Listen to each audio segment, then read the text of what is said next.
சொல்லுவதை சாஃப்டா சொல்லுங்க, டோன்ல கவனம் இருக்கட்டும். ஏன்னா நம்ம காலத்துல வாழ்ந்த மாதிரிலாம் இல்ல, இன்னைக்கு ரொம்ப சென்சிட்டிவா ஆக்கி வச்சிருக்குது இந்த ரீல், இந்த எக்யூப்மெண்ட்.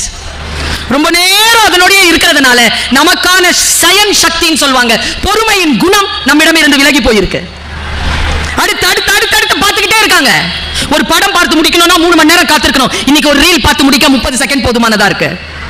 8 நிமிஷம் டாய்லெட்ல உட்கார்ந்து நம் கழிவுகளை வெளியேற்றுவது கூட தனிமையை தாங்க முடியாமல் போன் எடுத்துட்டு போய் நோன்ற ஆட்கள் தான் நம்ம கிட்ட நிறைய. தனிமையில் இருந்து பழகுங்கள். பிரார்த்தனையும் கலையும் வாசிப்பும் அதை கைகூட்டும்.